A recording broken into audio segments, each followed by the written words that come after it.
Tem uma história na Bíblia que fala sobre homens a alguns passos da promessa, sem coragem para acessá-la. Você já deve ter ouvido inúmeras pregações a respeito disso. A Bíblia fala a respeito de um povo que caminha no deserto por anos em busca de uma promessa. E quando chega diante dela, parte deles tem medo. Irmão, olha para mim. Crer que tem uma promessa é o primeiro passo. Caminhar em direção a ela é o segundo passo. Não desistir enquanto você não se aproxima dela é o terceiro passo. Mas existe um passo final, que é você se apossar daquilo que Deus já te confiou. Cuidado com as falsas linhas de chegada. Anota isso e medita nisso, irmão. Cuidado com as falsas linhas de chegada. Porque pode ter cheiro da promessa, pode parecer com a promessa, pode até estar no lugar da promessa, mas se você não acessar, é só uma promessa. Olha que interessante, olha o que a Bíblia diz. Está lá em Números 13:30. Alguém está recebendo algo de Deus essa manhã? Glória a Deus. Números 13:30 fala a respeito dos espias que são enviados para mapear a terra prometida. E o que eu acho interessante é que o nome por si só chega a ser quase uma ironia de Deus.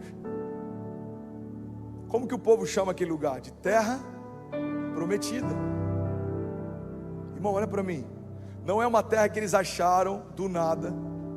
Não é uma terra que alguém falou para eles. Era uma terra que o próprio Deus havia prometido para eles. Não confiar numa promessa significa fundamentalmente desconfiar do caráter de quem fez a promessa. É por isso que, para ter medo conhecendo quem Deus é, eu vou precisar esquecer quem Ele é, porque é impossível conhecer o coração do Deus que fez a promessa e ainda assim ter dúvidas se Ele vai cumprir a promessa. Você está comigo? Olha o que a Bíblia diz. Então Caleb fez calar o povo perante Moisés e disse: certamente subiremos e a possuiremos em herança, porque seguramente, cara, eu amo esses detalhes, porque essas chaves carregam tanto poder, porque seguramente prevaleceremos contra ela. Versículo 31, porém, os homens que com ele subiram disseram: não poderemos subir contra aquele povo, porque ele é mais forte do que nós. Irmão, guarda isso. Primeira coisa que me chama a atenção é que a Bíblia diz que Caleb então fez o povo se calar perante Moisés. Tem milagres que você só vai acessar quando você calar a multidão que tenta te fazer desacreditar do que Deus já te fez acreditar um tempo. Caleb não fala: gente, com licença, só um minuto. Gente, vamos ser um pouco amigável, não, vamos quando algo faz sentido, me ajuda aí, gente. Sensato, thank you so much. Vamos ser um pouco sensato. Vamos fazer uma votação. Irmão, tem momentos para a gente ser amigável, mas tem momentos para a gente se posicionar. Tempos de guerra não são tempos de administrar problema. Tempos de guerra são tempos de avançar sem pedir licença. A Bíblia diz que ele cala o povo e lembra da promessa. Olha os termos que ele usa: certamente possuiremos, seguramente prevaleceremos. Irmão, certeza e segurança só tem quem confia em quem prometeu. Ele está dizendo: é certo, não tem como dar errado. O meu coração está seguro, porque eu sei quem prometeu.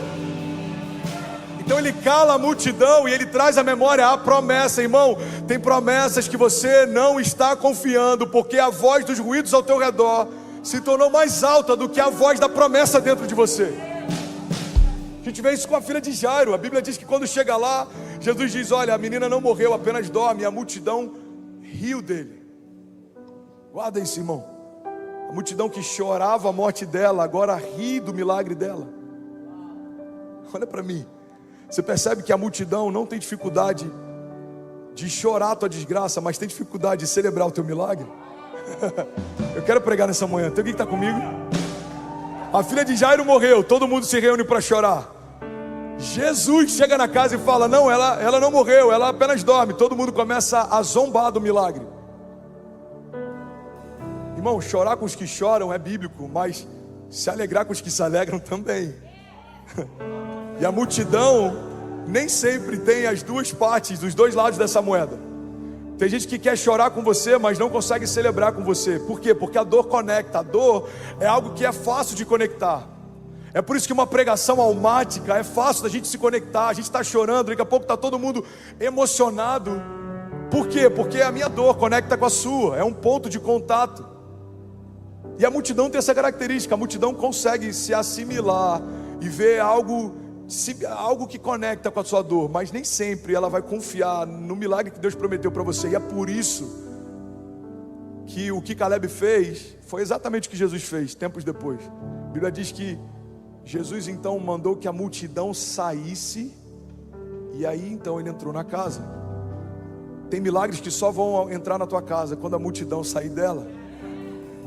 A promessa só começa a ter mais espaço dentro do meu coração quando as opiniões começam a ter menos espaço dentro dele. Você está comigo? Diga amém. Então Caleb fez calar o povo perante Moisés e disse: certamente subiremos e a possuiremos. E aqui tem uma outra chave poderosa: e a possuiremos em herança.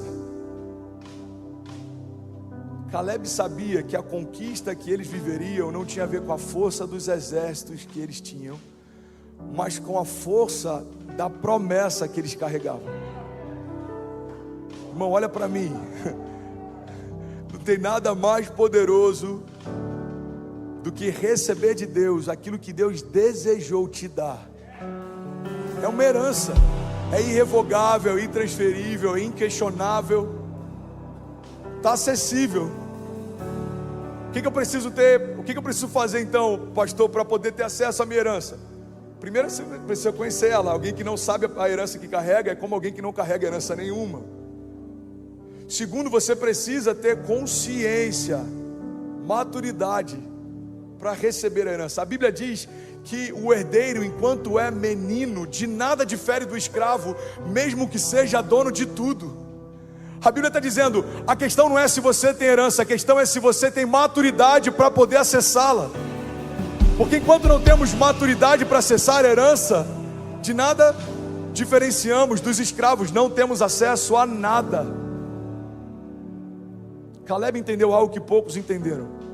Essa terra vai ser conquistada não porque o nosso exército é bom, mas porque a nossa herança, ela é real. Irmão, deixa eu liberar algo sobre você. Você pode levantar suas mãos em nome de Jesus?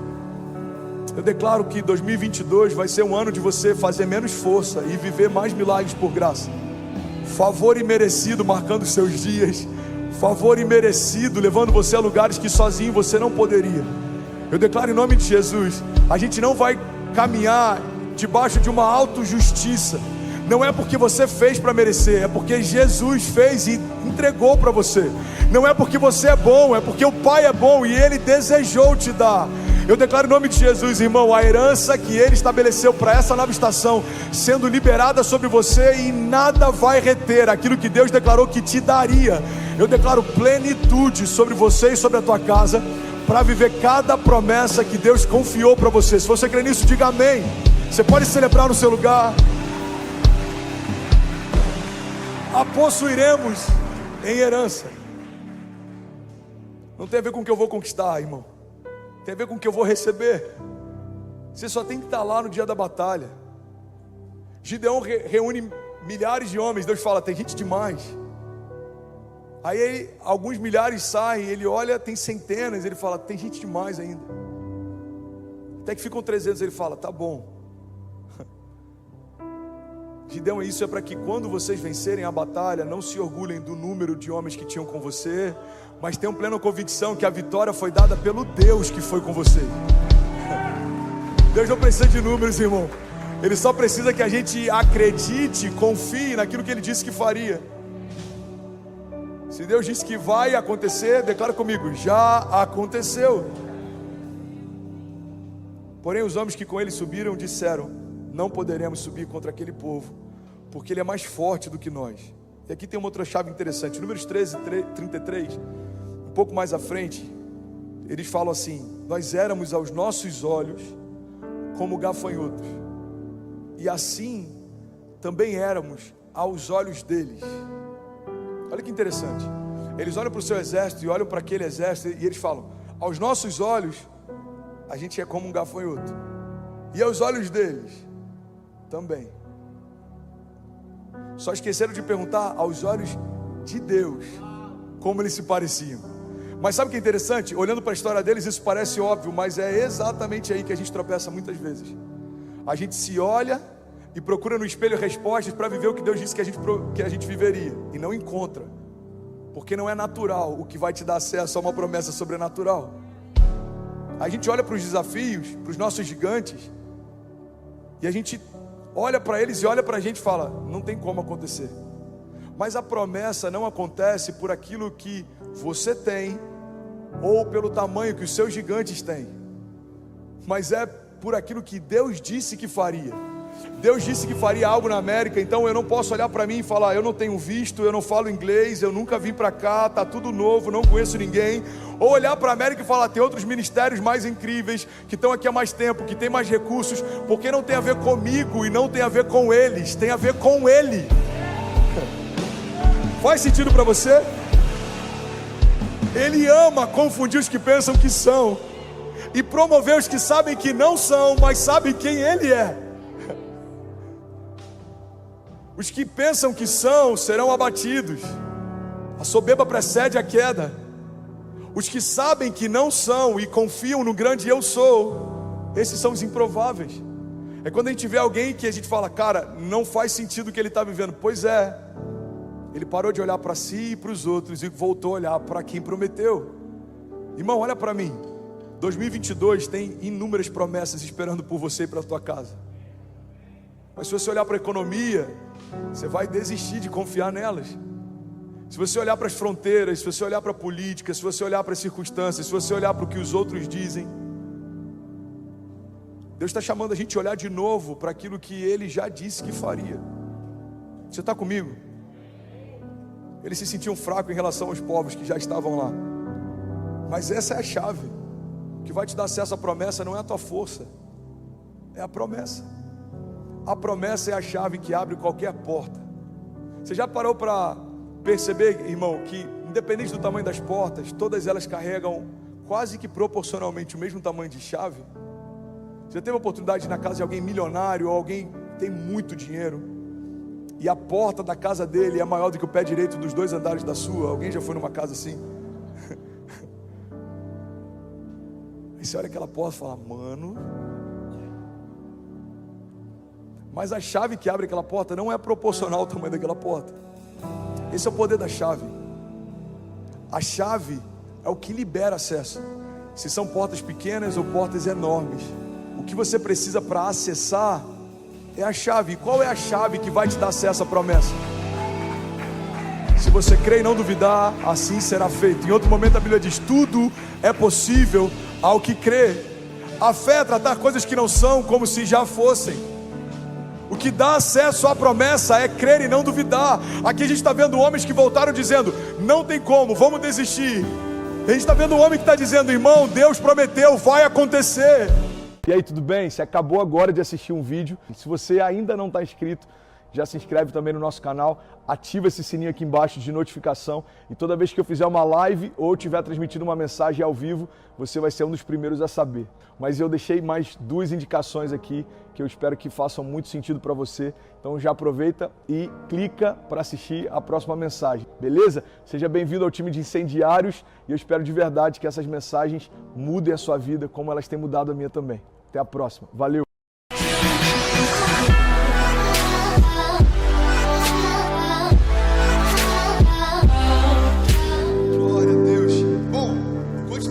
Para a palavra dessa noite. 5 pessoas comigo, misericórdia, Pai, me ajuda. Aumenta só um pouquinho meu microfone, por favor. Tem alguém de expectativa de ouvir Deus falar essa noite?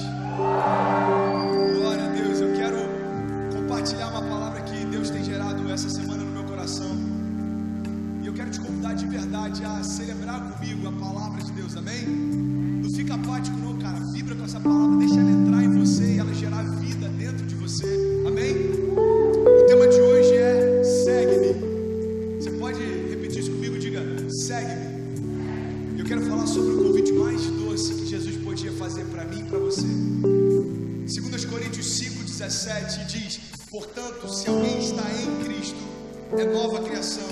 As coisas antigas já passaram, e eis que tudo se fez novo. Você pode declarar isso comigo? Diga: as coisas antigas, diga: as coisas velhas já passaram, e Deus fez tudo novo, em nome de Jesus. Sabe, eu ouvi uma frase essa semana, e eu quero começar essa mensagem compartilhando ela com você.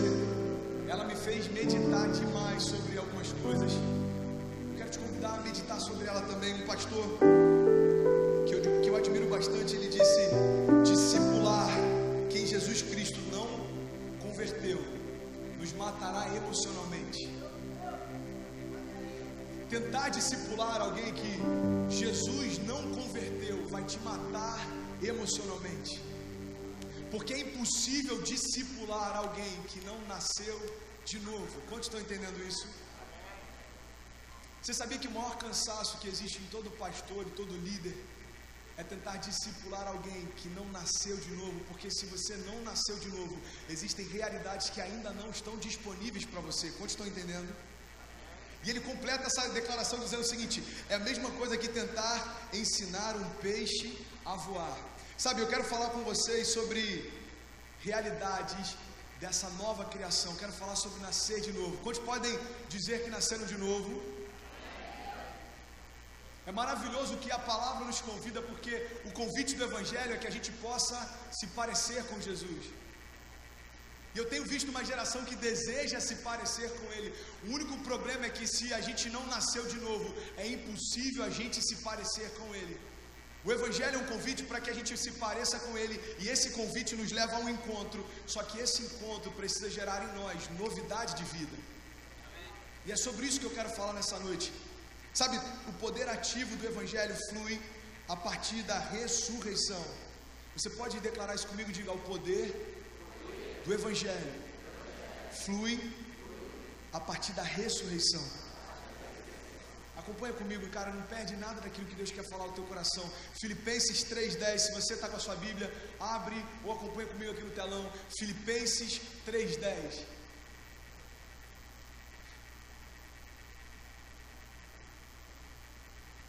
Todos acharam? Acompanha, olha só o que diz a palavra: eu quero conhecer Cristo e o poder da sua ressurreição e a participação em seus sofrimentos, tornando-me como Ele em sua morte. Galera que está desse lado, vocês podem ler isso junto comigo? Acompanha comigo aqui. Eu quero conhecer Cristo .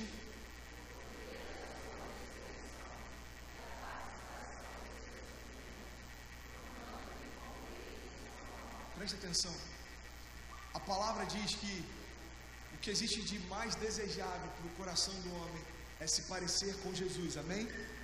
Agora a palavra está me dizendo que eu quero conhecer a Ele e ao poder da sua ressurreição. Preste atenção, a primeira coisa que eu quero compartilhar com você é que sem cruz não há conversão. Por um princípio simples, Jesus tomou o seu lugar através da morte. Tem pessoas que estão tentando experimentar novidade de vida antes de experimentar a cruz. Isso é impossível, porque Jesus não veio para viver no seu lugar. Jesus, ele veio para morrer no seu lugar. Pastor, eu não estou entendendo. Eu vou te explicar, eu vou repetir isso até que isso entre no teu coração e transforme alguns entendimentos. Preste atenção. Jesus, ele não veio para viver no seu lugar, ou seja, ele não veio para fazer aquilo que só você pode fazer, ele não veio para mudar as coisas que só você pode mudar, ele não veio para transformar as coisas que só você pode transformar. Pastor, então o que Jesus fez? Ele fez aquilo que você não podia fazer. Ele venceu a morte, ele morreu no seu lugar, e aí agora ele diz assim: filho, todo o poder e autoridade que eu tenho sobre a morte, eu compartilho com você. Agora vai e faz a tua parte. Quando Jesus convida, segue-me. Preste atenção, o convite que Jesus faz, agora me segue, para nós só é real quando eu passo pela cruz, porque senão eu só estou seguindo alguém que eu nunca vou conseguir me parecer com quem Ele é. Preste atenção, a história da igreja é impressionante, porque Jesus caminhava, e eu sou apaixonado em falar sobre isso. Jesus caminhava e multidões iam atrás dele. Jesus caminhava e milhares de pessoas o seguiam. Só que quando a gente lê Atos, a história da igreja não começou com multidões.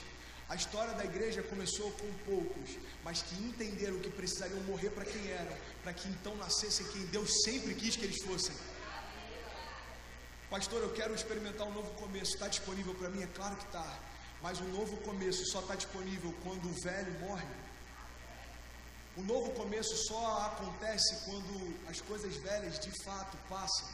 É por isso que a palavra de Deus diz, preste atenção, as coisas velhas passaram. Ei, a cruz não é um convite para melhorar quem você é. A cruz é um convite para matar tudo aquilo que você é. É por isso que é um convite tão louco da gente entender. Sabe, o próprio Jesus ele diz, olha, aquele que quer ter parte comigo, toma então a sua cruz e me segue. Você sabe como eu e você, muitas vezes a gente encara esse convite como se ele estivesse convidando a gente para ter uma vida de sofrimento. Eu não sei como você encarou isso durante toda a tua vida, mas desde moleque, quando eu ouvi essa palavra, no meu coração a primeira coisa que vinha era rejeição. Aquele que quer vir após mim, então toma a sua cruz e segue-me. Como que eu entendi isso? Cara, se você quer viver comigo, você precisa ter sofrimento e provação. Quantos aqui já pensaram assim? Você sabia que tem muitas pessoas que rejeitam esse Jesus que a religião apresenta, porque quando entendem o que é caminhar com Jesus, entendem que é ter uma vida triste, cheia de privações e de sofrimento. O que Jesus está convidando a mim e a você, e preste atenção nisso, é carregar a tua cruz, mas a cruz para aqueles que foram salvos por Ele não representa tristeza, representa vitória. Sabe o que Jesus está te dizendo? Ei filhão, você crê em mim? Creio, Pai. Você crê que eu tenho poder para mudar a tua história? Creio, Pai. Então agora você é uma nova criatura, mas preste atenção. Para que todos possam ver o que eu fiz na tua vida, carrega a tua cruz e me segue. Pai, para que eu vou carregar a minha cruz? Isso é um martírio? Não, filho. É porque a cruz, para aqueles que não acreditam nela, é motivo de juízo. Mas para aqueles que creem nela, é motivo de redenção. A cruz é o símbolo da minha vitória. Não há tristeza na cruz, pelo contrário, foi ela que me trouxe vida. Não há tristeza na cruz, pelo contrário, foi ela que me colocou de pé. Não há tristeza na cruz, porque ela já está vazia. A palavra diz que ele morreu naquela cruz, mas ele ressuscitou. Aquela cruz já está vazia. Agora, a minha pergunta é: a sua cruz já foi esvaziada? Tem pessoas que estão entendendo que caminhar com Deus é se martirizar. Preste atenção, o Evangelho não convida para que as pessoas tenham pena de você. Pelo contrário, o convite do Evangelho é para que brilhe a luz de vocês, para que todos vejam a bondade de Deus. As pessoas vão olhar para você, vão ver a tua cruz vazia e vão falar: cara, onde é que está o André? Você não sabe? André morreu com Cristo, mas ele ressuscitou com ele. Agora ele está glorificado com ele. É esse tipo de caminhada que a fé está me convidando e convidando você também. Tem pessoas que passaram por momentos de privação e entenderam que precisam continuar na cruz. Preste atenção. A cruz ela tem um propósito. Você pode declarar comigo, diga: a cruz tem um propósito de me matar. Pastor, eu aceitei um convite que Jesus me fez e eu fui até a cruz com ele. O que eu faço agora? Morre nessa cruz. Deixa tudo que você era nessa cruz. Deixa o teu pecado nessa cruz. Deixa as tuas memórias nessa cruz. Deixa a condenação nessa cruz. Deixa tudo aquilo que você faz e você se envergonha de ter feito nessa cruz. Deixa tudo aquilo que as pessoas falam a respeito de quem você é nessa cruz. Você não vai dar certo. Você não vai chegar a lugar nenhum. Você é um derrotado. Tudo que você faz dá errado. Deixa tudo isso, todo esse lixo, coloca naquela cruz. Agora entende o seguinte: depois que você morre nela, você ressuscita e coisas novas em Deus vão ser geradas. Cara, eu vi uma imagem hoje e Deus falou algo muito interessante comigo. Eu quero compartilhar com vocês. Eu estava olhando uma imagem de um filme que, quando assisti anos atrás, me marcou demais. Quantos aqui já viram A Paixão de Cristo? 4 pessoas. Mais alguém viu A Paixão de Cristo? Glória a Deus, passa direto na Globo. Agora olha só que interessante.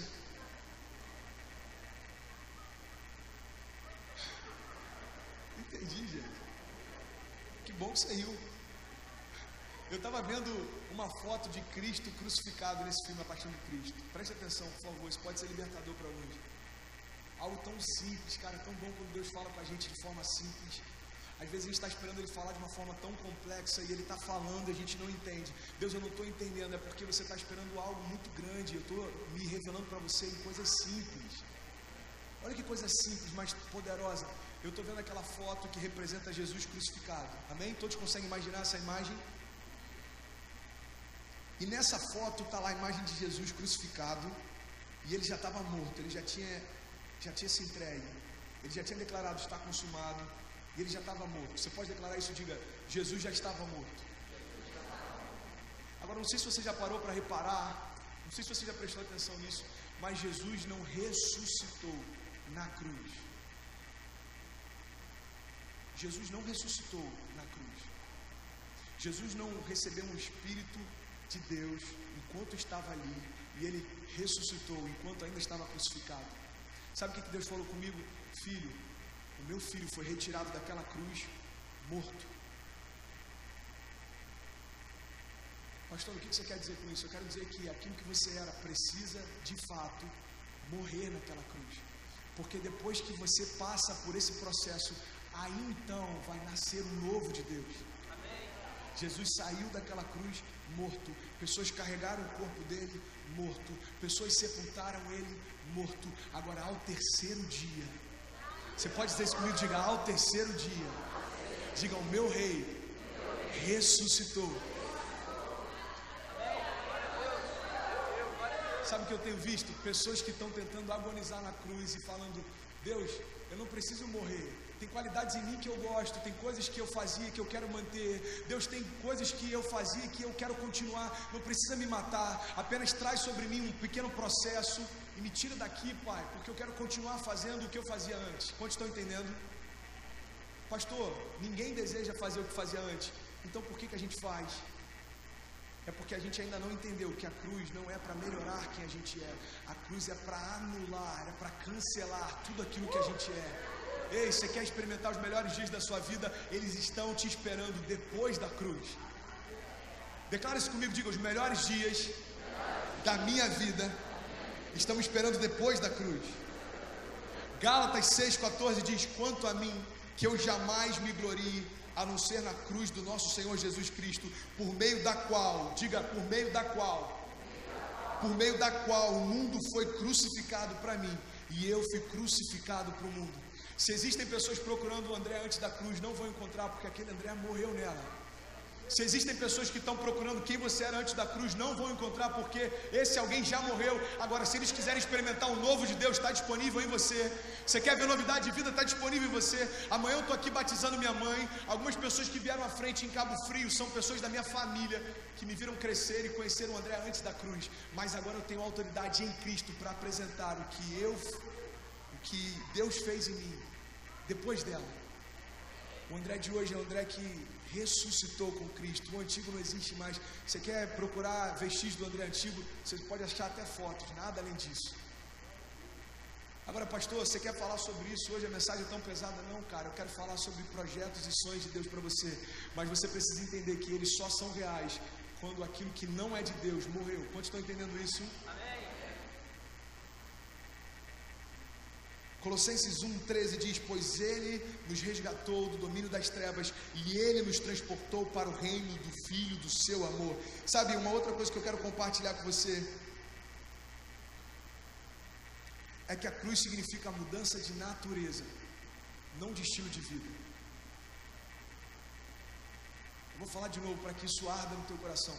A cruz traz para nós mudança de natureza, não de estilo de vida. Sabe, a gente tem tanta propriedade para bater nos religiosos, a gente tem tanta propriedade para falar das pessoas que são tradicionais nas igrejas, mas o problema não está em ser tradicional ou ser novo, não está em se vestir com terno e gravata ou usar uma blusa de caveira sem se escandalizar. A questão não é essa. A grande questão é se Cristo realmente mudou quem eu sou ou só mudou o meu estilo de vida. Porque deixar de falar palavrão e começar a caminhar com pessoas diferentes não significa que você experimentou o novo nascimento. Significa que você está com um ciclo social diferente, é só isso. É por isso que eu quero voltar àquela citação que eu ouvi essa semana e tem ardido no meu coração. Se você tentar discipular alguém que não foi convertido por Cristo, você vai se cansar emocionalmente. Ei, preste atenção, você pode declarar isso comigo? Diga: Jesus não quer mudar o meu estilo de vida. Diga: Ele quer mudar a minha natureza. Olha só que coisa incrível. Atos 2 fala sobre o Espírito Santo vindo sobre a igreja. Eu só preciso de mais 10 minutos da sua atenção. Atos 2, se você puder, coloca para mim, por favor, na tela. Fala sobre algo poderoso. Olha só que lindo isso, cara. Jesus já havia morrido, ressuscitado. Ele já havia se apresentado novamente para a igreja. Ele falou: olha, é necessário que eu vá para o Pai, porque se eu não for, o Espírito Santo não virá sobre vós. Até aí todo mundo já conhece, amém? Agora olha só que interessante. Atos 2:1 diz: chegando o dia de Pentecostes, estavam todos reunidos num só lugar. E de repente veio do céu um som, como de um vento muito forte, e encheu toda a casa na qual estavam assentados. E eles viram que parecia línguas de fogo, que se separaram e pousaram sobre cada um deles. Você pode repetir isso comigo, versículo 3. Diga: e o Espírito Santo veio sobre eles e pousou sobre cada um deles. Eu estava lendo essa passagem essa semana e algo que me chamou a atenção é que em Atos 2 a Bíblia diz que o Espírito Santo pousou sobre eles. Você pode dizer isso mais uma vez para fixar no teu coração? Diga: o Espírito Santo pousou sobre eles. Não veio apenas, mas pousou sobre eles. Pastor, o que você quer dizer com isso? É muito simples. Antes da vinda de Jesus, quando alguém recebia o Espírito Santo, era algo pontual e era algo temporário. As pessoas recebiam o Espírito Santo para fazer algo específico. Agora, a Bíblia diz que quando Jesus foi batizado, preste atenção aos detalhes. A Bíblia diz que quando Jesus foi batizado, ele chega até João Batista e João Batista fala: Senhor, eu não sou digno sequer de desatar as sandálias dos seus pés, quem dirá batizar o Filho de Deus? Eu estou parafraseando. E aí Jesus diz: é necessário, João Batista. Jesus, ele queria cumprir toda a promessa que havia a seu respeito. A Bíblia diz então que João Batista leva Jesus às águas, ele é submerso, e depois que ele é batizado, uma voz do céu diz: esse é o meu filho, em quem eu tenho todo o meu prazer. Vocês estão comigo? Amém? E a Bíblia diz que veio então sobre ele a unção do Espírito Santo, no formato de pomba, e ela pousou sobre Jesus. Você pode declarar isso? Diga: o Espírito Santo pousou sobre Jesus. Sabe qual é a diferença daquilo que Deus começou a fazer em Jesus e começou a fazer na igreja? É que agora o Espírito não vem para você fazer coisas, agora o Espírito pousou para você ser diferente. Estavam todos reunidos num só lugar e veio sobre eles como um vento impetuoso. O Espírito Santo desceu como línguas de fogo e repartindo sobre cada um deles. Todos foram cheios do Espírito Santo, só que muito mais do que apenas ser cheios, o Espírito pousou sobre eles. Começa então a história da igreja, e é aí que eu quero falar, e eu quero começar a pregar nessa noite sobre isso, amém? Vocês estão comigo, gente? Sim ou não? Glória a Deus, 5 pessoas comigo. Olha só que interessante. Não sei se você já reparou, mas tem muita gente que está assistindo Deus fazer. Eu já falei sobre isso alguns meses atrás. Deus não te convidou para ser um espectador do agir dele. Deus te convidou para que você seja um agente dele. Deus te convidou para que você seja parte ativa do que ele está fazendo na terra. Quantos creem assim? Agora olha só que interessante. A palavra fala a respeito de um homem chamado Zaqueu. Zaqueu, a Bíblia diz que ele era muito pequeno. E quando Jesus estava entrando na cidade dele, ele queria ver Jesus. Ele era tão pequeno que ele não conseguia enxergar além da multidão. E a palavra diz que Zaqueu então ele subiu numa árvore e Jesus estava passando e falou: Zaqueu, eu quero jantar na tua casa hoje. Olha só que interessante, cara, acompanha comigo. Zaqueu, ele era um espectador, gente, sim ou não? Talvez Zaqueu estava para Cristo como alguns de nós estamos hoje. A gente até quer ver Jesus, mas a gente está de longe, apenas vendo ele passar e fazer coisas na vida de outros. Eu creio que todos os lugares que Jesus passava, milagres sobrenaturais se manifestavam. Eu creio que quando ele passava, só a presença dele, a unção dele já libertava pessoas. Eu creio de verdade, cativos sendo libertos só por ele passar por ali. Eu creio que pessoas eram curadas só por ele passar. Então eu consigo imaginar, ok? A Bíblia não me diz isso, mas eu consigo imaginar Zaqueu no alto de uma árvore, olhando para Jesus passar e ele vendo o agir de Deus através da vida de Jesus. Agora, Jesus chega para ele e não o conhecia naturalmente, mas Jesus o chama pelo nome. Ele diz: Zaqueu, desce, quero jantar na tua casa hoje. Sabe o que a palavra me ensina? Eu nunca vi Deus convidando pessoas para serem espectadores, mas eu vi durante toda a caminhada dele, Jesus convidando espectadores para agora serem discípulos. Jesus nunca vai chamar para você que está envolvido e falar: filho, agora fica só vendo o que eu vou fazer. Não, Jesus está chamando alguém aí, ó. Se for, ele pode atender, filhão. Se for cobrar também, misericórdia. Jesus nunca chamou alguém que estava envolvido para sentar e apenas assistir o que ele estava fazendo, mas durante todo o tempo o que Jesus chamava eram espectadores para agora serem agentes do seu reino. Jesus, ele está caminhando e tem homens pescando, ele fala: ei, você quer ser pescador de homens?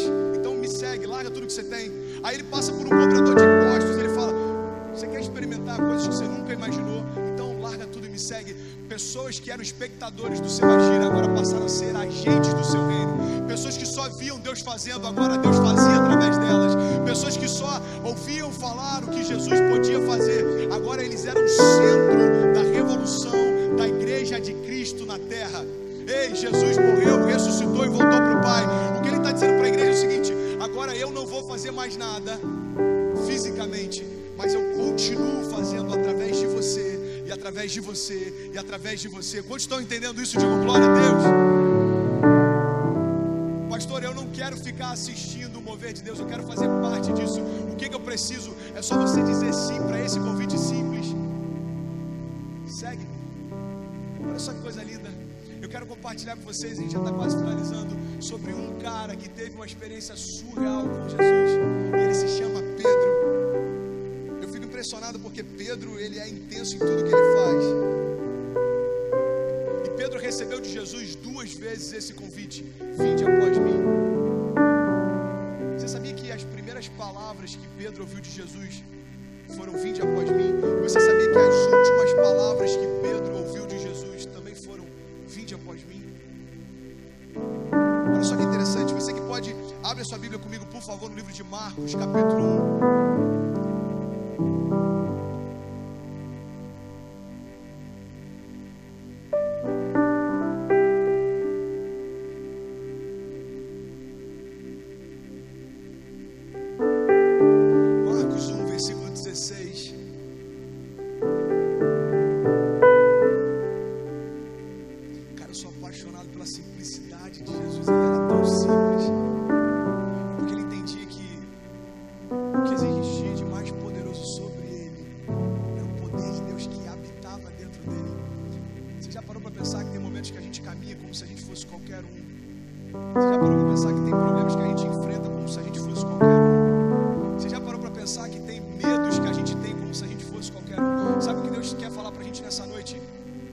Você vai viver os seus sonhos, ou você vai viver os seus medos. O que você decide nessa noite não depende mais dele, porque ele já liberou sobre você o poder suficiente para romper. Pastor, o que eu preciso fazer então? É só dizer sim para esse convite: segue-me. Pastor, eu já sou cristão há 10 anos, eu não estou falando de aceitar Jesus e ser evangélico, eu estou falando de continuar seguindo os passos dele. O convite que Jesus nos faz diz respeito à constância. Constantemente seguindo o mestre para onde ele for.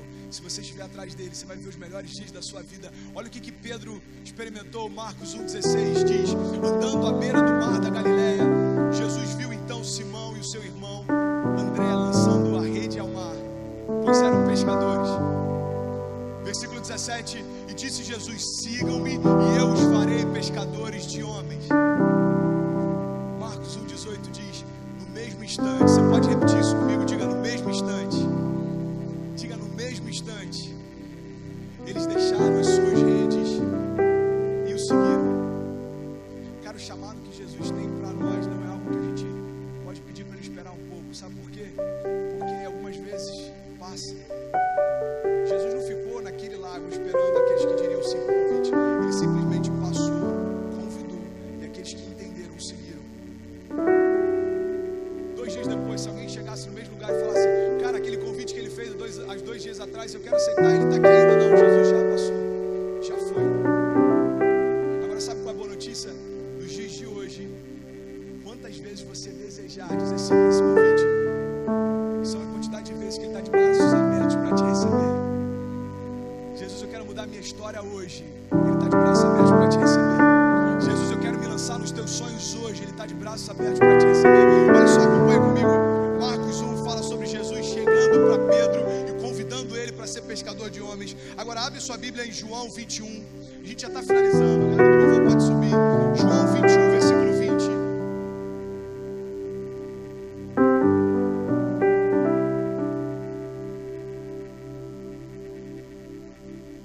João 21, 20, presta atenção. Na primeira passagem que a gente leu, fala a respeito do convite de Jesus a Pedro. Pedro está no mar e ele está pescando. E Jesus faz um convite para ele: segue-me, Pedro. Agora, Pedro segue Jesus, presta atenção. Pedro segue Jesus, Pedro caminha com Jesus, Pedro vê milagres através de Jesus, Pedro ama Jesus, caminha com ele 3 anos e meio. Pedro nega Jesus, Pedro se arrepende, e sabe o que ele faz? Ele volta a fazer o que ele fazia antes de conhecer Jesus. Quando Jesus aparece para ele novamente, ele estava no mesmo mar, no mesmo lago, e ele estava fazendo a mesma coisa. Sabe o que me impressiona? Você pode abrir mão de tudo que Deus te deu, você pode voltar a fazer tudo que você fazia antes do encontro com Ele. O convite dele continua sendo o mesmo: segue-me. Se Jesus fosse como eu e você, cara, na boa, em primeiro lugar, nem teria retornado para Pedro, porque Pedro negou ele. Talvez se a gente tivesse retornado, o convite não seria o mesmo. Mas Jesus chega para o mesmo homem, está no mesmo lugar, fazendo a mesma coisa, e como se ele nunca tivesse convidado, ele faz esse convite novamente. Acompanhe comigo, João 21, versículo 20, diz: Pedro então voltou-se e ele viu que o discípulo a quem Jesus amava o seguia. Está lá Jesus conversando com Pedro. Pedro então olha para João, e olha só que interessante, pode passar versículo 21. E quando Pedro viu, perguntou para Jesus: Senhor, e quanto a ele? Sabe o que é interessante? Jesus quer fazer coisas na nossa vida e às vezes a gente está preocupado no que ele está fazendo na vida do outro. Jesus acabou de aparecer para Pedro, quer chamá-lo de novo para apacentar as ovelhas, e Pedro está preocupado com João. Pedro está falando: Senhor, mas quanto a ele? Olha só a resposta que Jesus dá. Jesus então respondeu: se eu quiser que ele permaneça vivo, Pedro, até o dia que ele volte, o que importa? Agora, quanto a você, siga. O que Jesus está dizendo para Pedro é: Pedro, não importa o que eu tenho para a vida de João, não importa o que eu tenho para a vida de Mateus, não importa o que eu tenho para a vida de Lucas, de Bernardo, de Caio, não importa o que eu tenho para a vida de Késia. Pedro, eu estou falando com você. Você deseja me seguir, Pedro? Então abre mão das redes, esquece tudo que você construiu e segue-me. Eu sei que tem pessoas aqui que durante muito tempo deixaram de experimentar coisas em Deus porque se preocuparam demais com quem está ao lado.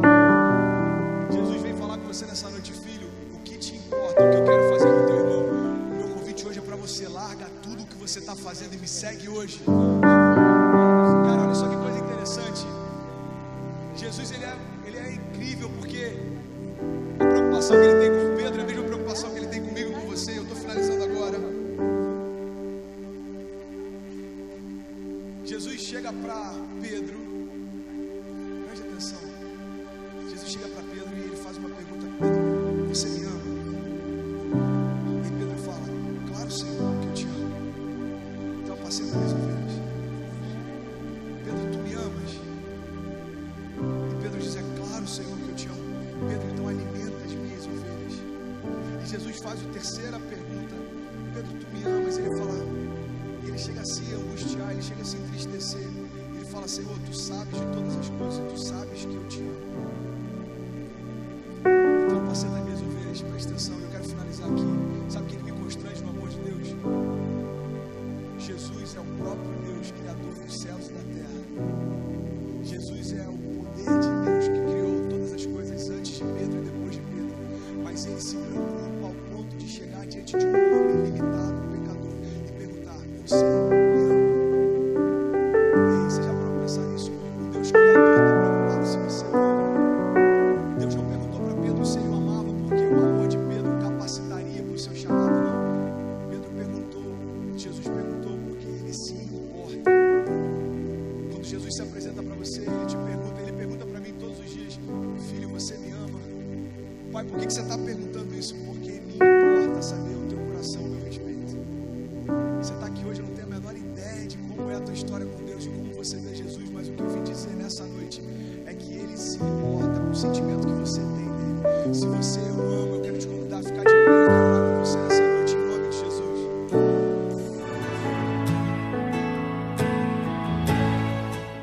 Eu quero falar hoje sobre nos movermos pela palavra da fé. Fala para quem está do seu lado: você precisa se mover pela palavra da fé. Fala para quem está do outro lado, só para ninguém ficar com ciúme. Fala, irmão, você precisa se mover pela palavra da fé. O que é a palavra da fé? A palavra da fé é o próprio Deus. Deus é a palavra.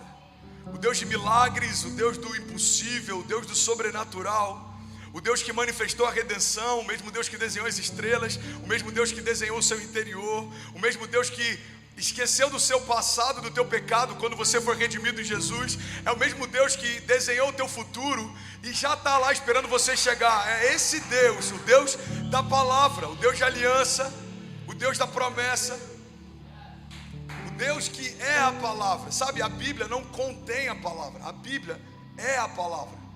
E essa palavra precisa ser conhecida, precisa ser absorvida, precisa ser declarada, precisa ser confessada. Uma Bíblia aberta em Salmos na prateleira da família de alguém não vai mudar nada, é só mais um livro. Um livro que é estudado sem que haja temor não vai mudar nada, é só mais informação.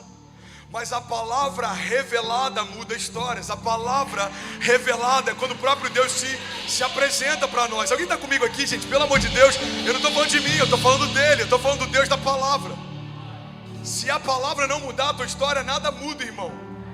Ela é a base fundamental da igreja, ela é a segurança que nos sustenta em dias difíceis.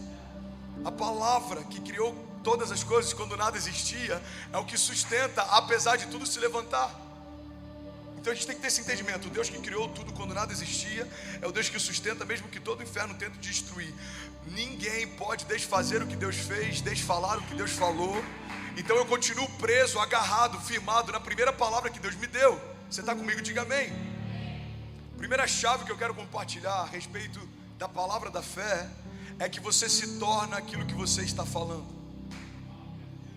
Isso pode ser libertador para alguns e pode ser assustador para outros. Olha para mim, irmão, em nome de Jesus. Você se torna aquilo que você está falando. Tem pessoas que só reclamam e se assustam porque parece que as coisas estão dentro de uma espiral. Não é a lei de Murphy que está vindo contra você, são as suas palavras que estão retornando contra você.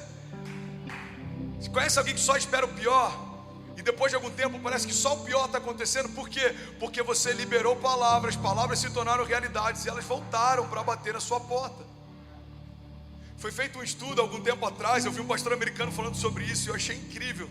Fizeram um estudo em algumas igrejas e eles perceberam o seguinte: 97%, se eu não me engano, 97% do medo que algumas pessoas tinham em relação a algumas coisas que poderiam acontecer, depois de algum tempo, elas perceberam que aquilo não aconteceu.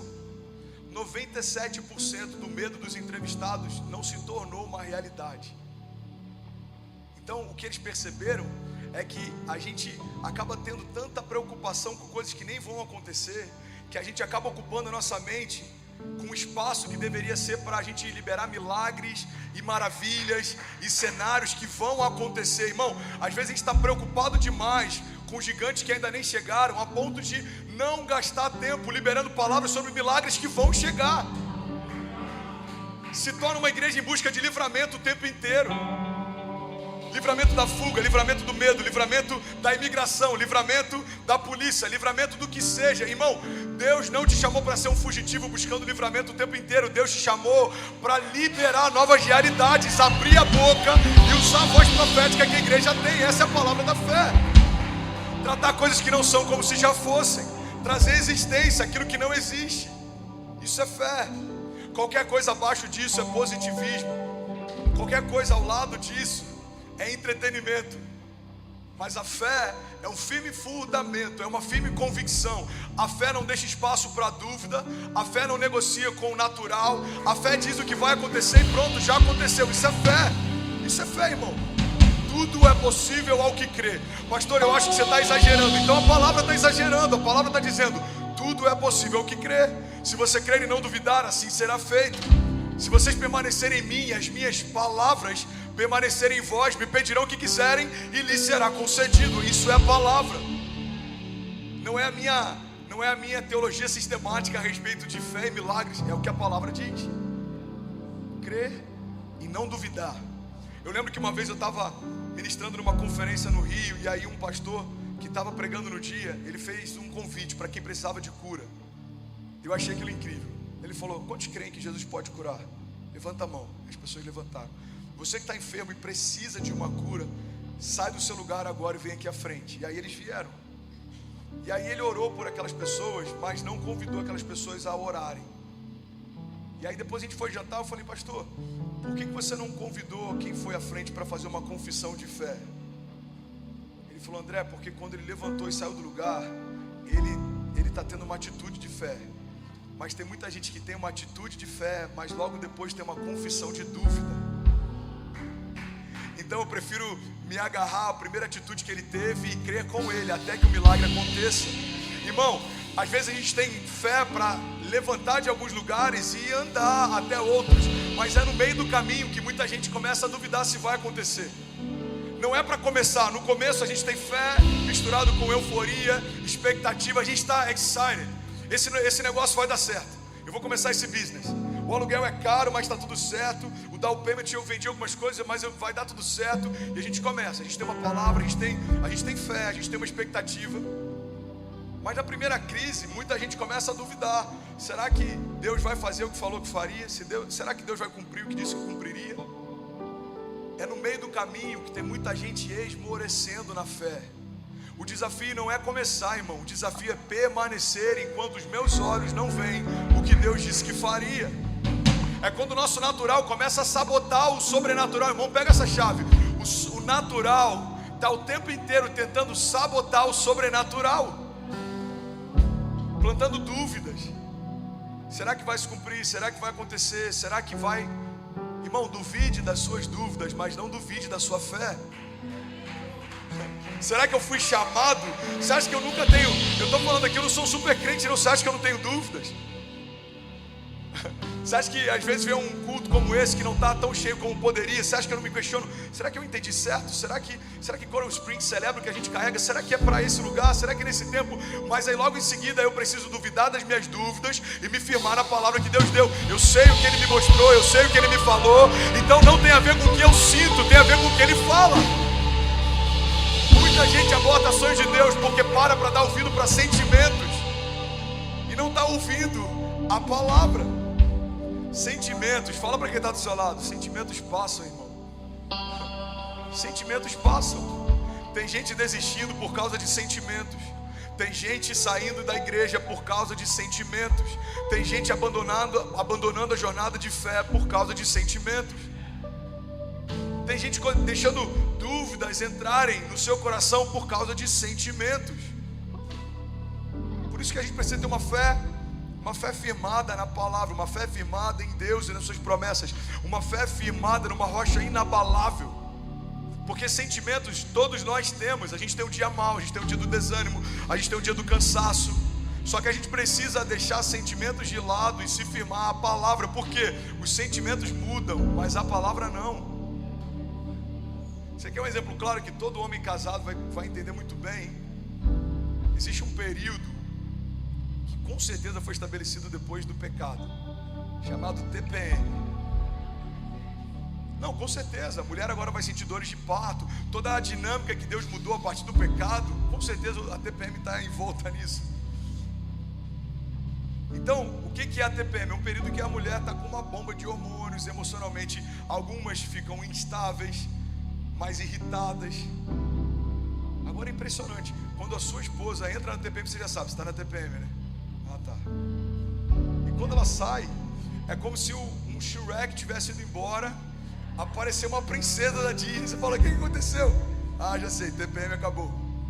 Então entenda, eu quero que você entenda que algumas estações na sua vida são como a TPM da sua esposa, ou da sua mãe, ou da sua irmã.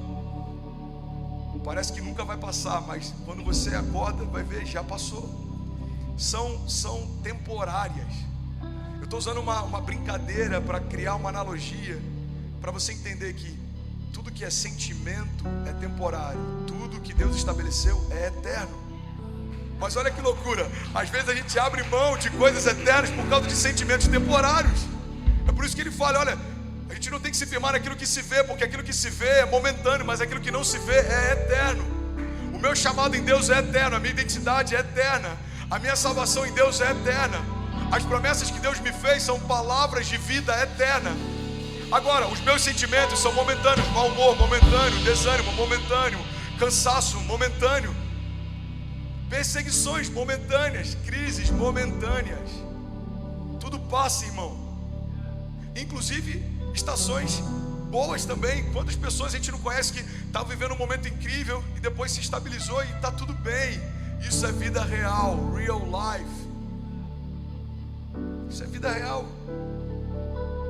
Mas a gente tem que entender que isso vai passar. Eu não sou o meu pior momento e eu não sou o meu melhor momento também. Eu não sou um momento, ponto. Eu não sou um momento. Porque senão, quando está tudo bem, eu consigo acreditar que Deus é bom. Mas quando está tudo mal, eu começo a questionar se Deus se esqueceu de mim. Deus não mudou porque o meu momento mudou. Deus não mudou porque a minha circunstância mudou. E quando a gente começa a estabelecer uma jornada de fé pautada nessa confiança, a gente não é mais refém das circunstâncias.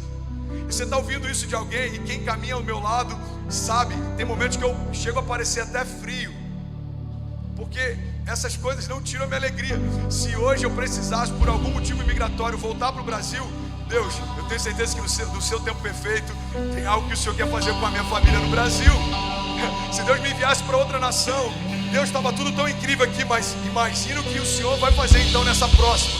Se o Senhor me moveu de um lugar de superabundância e de romper, é porque o Senhor tem algo melhor para mim. A gente tem que ter um entendimento que no tempo perfeito de Deus, Ele não me deve satisfações.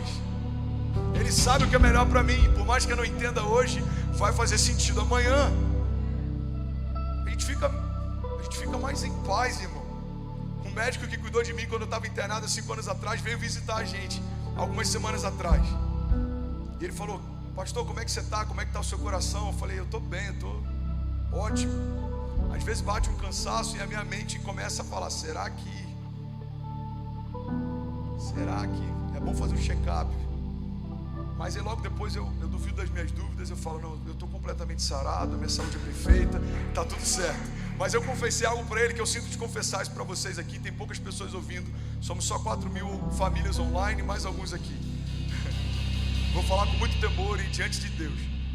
Eu falei, o nome dele é Calê. Eu falei: Calê, se Deus permitisse, eu creio que não vai acontecer, mas se Ele permitisse que eu voltasse para um período de internação por qualquer motivo, eu não questionaria. A minha pergunta ia ser a mesma que eu fiz na primeira internação: o que a gente vai fazer junto nesse tempo? O diretor de um hospital de câncer de Minas Gerais liberou que cada paciente internado recebesse uma cópia do livro que eu escrevi quando estava internado num leito. Os meus pais foram entregar um livro dizendo: o meu filho estava no mesmo leito que você, Jesus curou ele e ele escreveu algumas coisas sobre isso, vai fazer bem para você. Irmão, tudo aquilo que um dia nos feriu vai se tornar um instrumento de cura para curar quem precisa. Então, se a gente é emocional: Deus, você se esqueceu de mim, eu estou fazendo a tua obra, eu estou internado e agora? Não. Deus não se esqueceu de mim quando eu estou mal. Como Deus também não me dá privilégios quando eu estou vivendo algo bom. Você acha que você é preferido de Deus em relação a alguém que está passando fome na África? Não, Deus não se esqueceu dele, se lembrou só de você. Mas o oposto também é verdadeiro. Numa crise, Deus não se esqueceu de você. Jornadas são individuais. Em cada processo que Deus permite que a gente passe, tem um propósito que Ele quer estabelecer em nós. Deus permite que alguns gigantes se levantem para levar a gente para novos níveis. Olha para a vida de Davi, irmão. Quem era Davi antes do gigante? A Bíblia diz que ele estava indo entregar comida para os irmãos que estavam na guerra. Davi não estava alistado, Davi não tinha roupa de soldado, cara de soldado, cheiro de soldado. Davi era um Uber Eats da época, estava indo levar queijo para os irmãos. Então você pega o gigante, era uma maldição para aqueles exércitos, mas o gigante se tornou uma bênção para Davi, tirou ele da invisibilidade e colocou ele na história. Ei, irmão, a gente começa a aprender a não questionar alguns gigantes que Deus permite que cheguem, porque podem ser o nosso passaporte para o próximo nível. Tem gigantes que eu enfrentei na minha jornada ministerial: perseguição, desonra, dúvida, Irmão, já preguei para 3 mil pessoas com a conta de luz de casa cortada. Já preguei para milionário com desafios para conseguir pagar contas em casa, e a alegria era a mesma. Por quê? Porque eu sei que o meu momento não define a minha história. Esses gigantes estão me ativando. Eu não estou abatido por conta da crise. Eu também não vou me ensoberbecer quando chegar o dia do palácio. E aí, tudo bem? Você acabou agora de assistir um vídeo. Se você ainda não está inscrito, já se inscreve também no nosso canal, ativa esse sininho aqui embaixo de notificação, e toda vez que eu fizer uma live ou estiver transmitindo uma mensagem ao vivo, você vai ser um dos primeiros a saber. Mas eu deixei mais 2 indicações aqui que eu espero que façam muito sentido para você. Então já aproveita e clica para assistir a próxima mensagem, beleza? Seja bem-vindo ao time de incendiários, e eu espero de verdade que essas mensagens mudem a sua vida como elas têm mudado a minha também. Até a próxima. Valeu!